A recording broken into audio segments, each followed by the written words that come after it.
honestly, this has to be the easiest Instant Pot recipe that I've come across and that I use to make curry, and it is such a delicious Instant Pot recipe. So basically all you're going to need is 1 pound of boneless, skinless chicken breast or boneless chicken thighs, spices and ingredients that I'll get to in a bit, 1 stick of 4 ounces of butter, 1 teaspoon of garlic, and then a can of evaporated milk and a can of diced tomatoes. Not seasoned, you can just get the plain ones.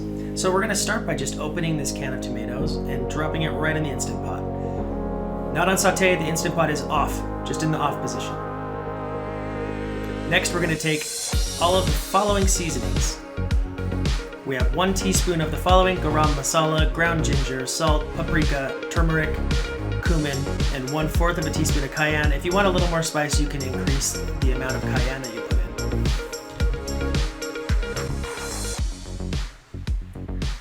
Now we're going to take all of those spices and just dump them right into the Instant Pot. Don't worry, we'll stir them up in just a minute. Next, we're going to drop in 1 teaspoon of chopped garlic,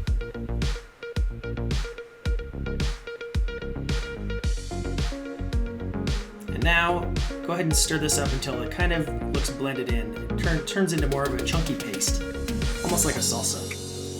Now we're going to take our chicken and just drop it right into the Instant Pot.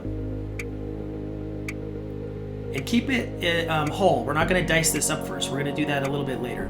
So now we're just going to flip this chicken over so both sides get kind of marinated. Make sure it doesn't get stuck to the bottom of the pan.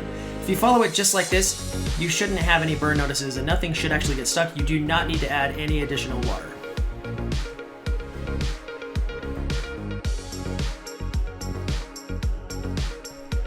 Now go ahead and put that lid on the Instant Pot because we're going to start the cooking here.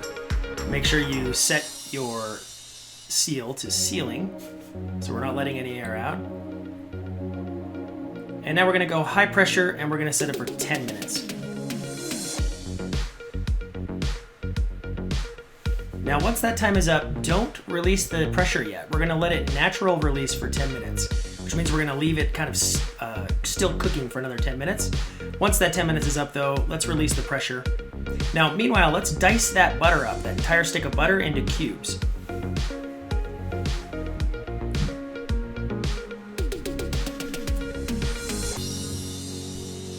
And now we're going to remove the chicken from the Instant Pot. It should still be whole.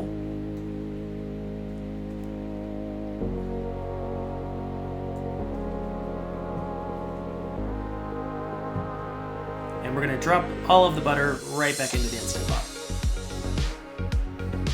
Give it a little bit of a stir. It'll take a minute to start melting, which is totally okay. Now we're also going to take 1/2 a cup of evaporated milk. If you want to substitute heavy cream instead, you definitely can. They will work the same. Go ahead and pour that in, and we're going to give it another mix.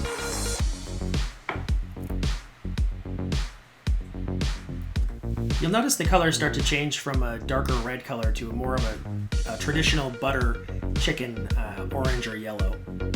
Now the next piece, this is optional, but if you can strain out all of the tomatoes that have already cooked in there, depending on how chunky they were in the can, if you have a food processor, this works perfectly. You can also use a blender, but food process all of the tomatoes if you can get them out, and it turns into a wonderful paste. Then when you pour it back in, you get more of a thick sauce and less watery. Now it really just comes down to chopping up the chicken that we're going to put right back into it. The size of the pieces you want to use for this are entirely up to you. I like my size is about 1 inch, as you can see from how I'm cutting it here. Then just put it right back into the pot.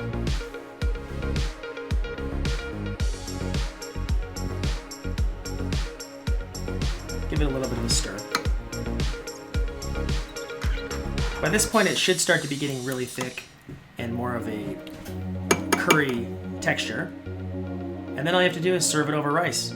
That's all there is to it. Thank you so much for watching. I hope you love this recipe.